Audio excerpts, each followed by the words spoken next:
Hi guys, welcome back to Sister Travels. Right now I am self-isolating because I'm pretty sure you guys know about virus outbreak. I mean, I don't understand how you couldn't know about it. It's global, it's everywhere, it's getting worse.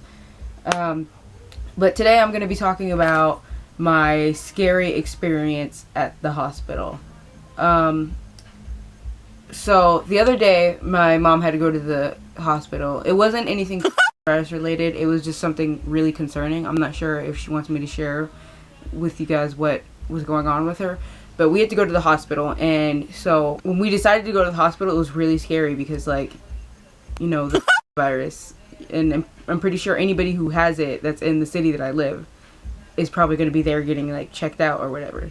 So that's an easy way for me and my mom to catch it, and you know, that's really, really scary and concerning. So I was prepping myself up to go to the hospital. I was wearing gloves. I had a mask on. I didn't care how weird or crazy I looked. I wasn't going to catch it. So when we get to the hospital, I could see the front of the hospital is like tinted up. There's nurses sitting inside the tent with face masks on, and there's security guards there. And so that's like the main entrance to the hospital. We needed to get into the emergency room. So the emergency room, you can't even step inside to the front desk or anything because there's a security guard standing in front of the doors. And so when we walk up there, he's like, "Are you guys patients?" And then my mom says, "Well, I'm the patient. This is my daughter." And she's talking to me. And he was like, "Oh, well, you can't." He was like, "How old are you? Are you younger than 18?" And then I said, "No." And he said, "Well, you can't come in. There's only patients. There's no visitors, no nothing." He said, "We're trying to keep the hospital population as low as possible." And so I just took my mom's keys and I was like, "Okay, we'll go in." And I had to sit in the car and wait. I ended up sitting in that car for 4 hours. Hey guys, I'm outside of the hospital right now. I'm here for my mom. They're not letting any visitors or anybody come to the hospital. If you have to go to the hospital, you have to come by yourself. So now I'm going to sit in the car for who knows how long. Yeah, this is going to be boring.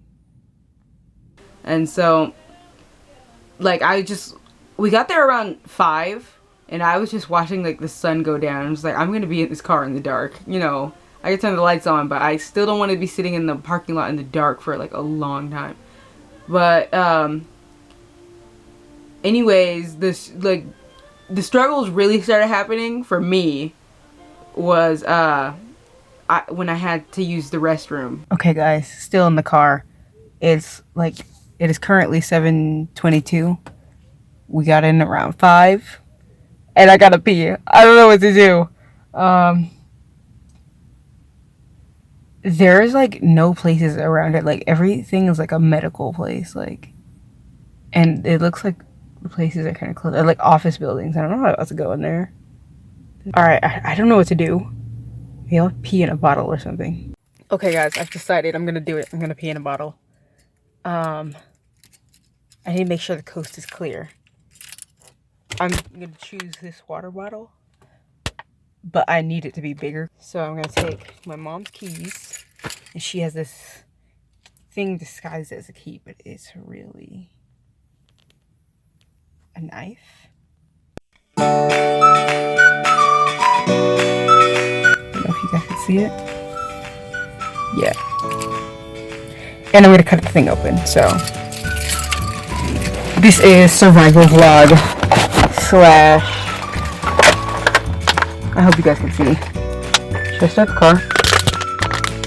New cars.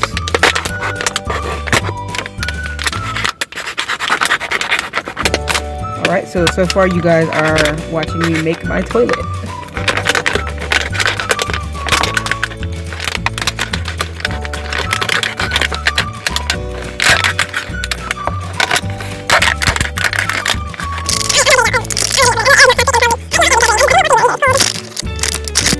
Is this illegal? Should I even put this up?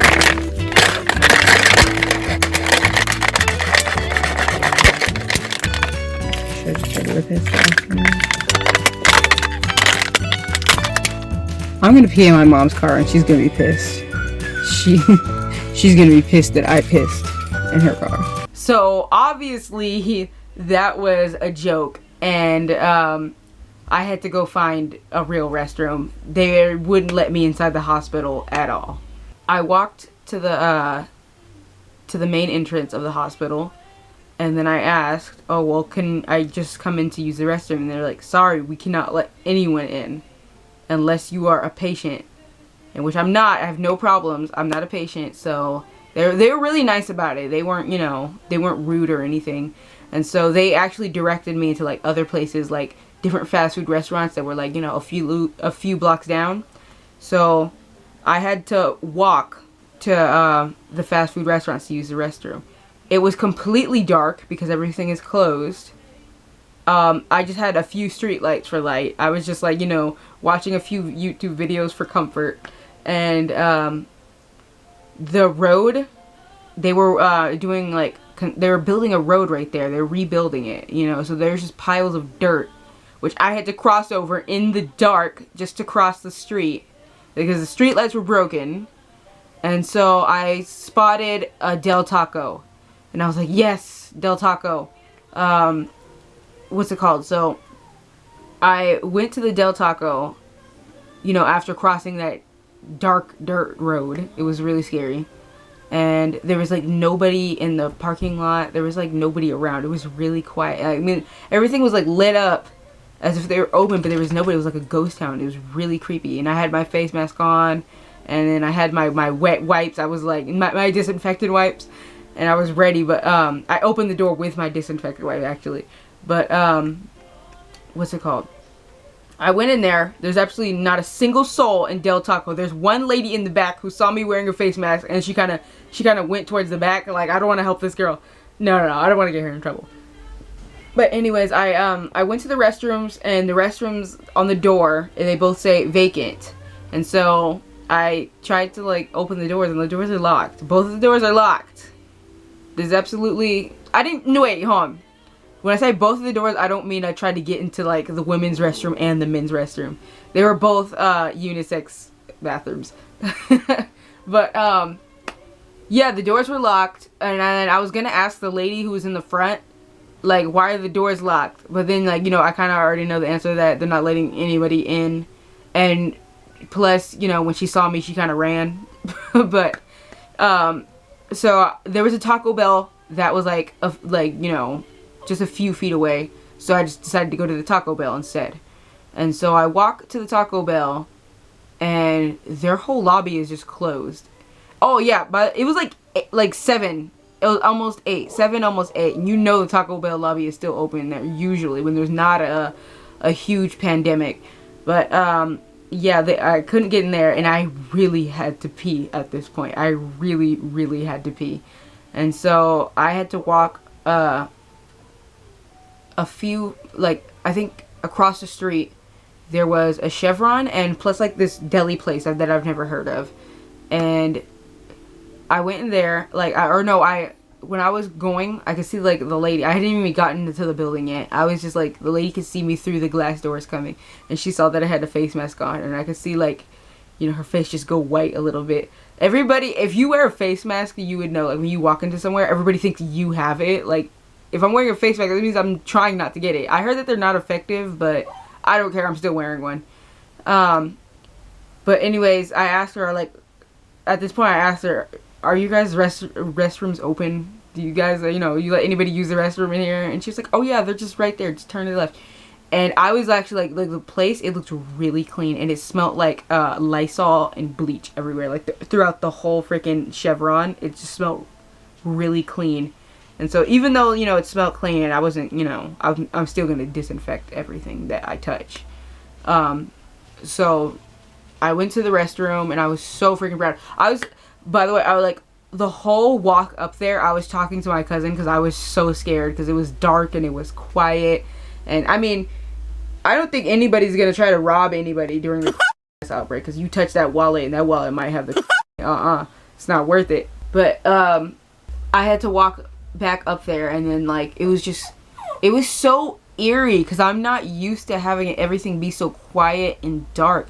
Because it's not like I was like in an open field or whatever where there's no buildings or like, you know, it wasn't late either. It was like 7, 8 o'clock, and I was, you know, surrounded by these big buildings that are just dark. There's the only light I have is from the street light, and it was eerie and scary. So I just went, after I walked back, I just went straight back into the car, my little sanctuary from the outside air, and I just stayed there and just watched a little YouTube, a little Disney Plus, you know, basically what everybody is doing now that they're self-quarantined. But at 9 o'clock, my sister came, and then she picked me up. We had to give our keys. We had to give my mom's keys back to her some sort of way. So my mom wanted us to give her keys to the security guard or whatever that's by the door. We're like, Mom, you're being a little too trusting. And not that he's going to steal it, but like, you know, what if he puts it in an envelope and sits it at the front desk, and then somebody else sees it and they're like, ooh, keys. All they have to do is, like, you know, take it, and they could easily find out whose car it is. So my mom was like, I want my keys now. So she walked out of her room and all the way to the front lobby and just like saw us from the door and then just took it. But anyways, that was my story.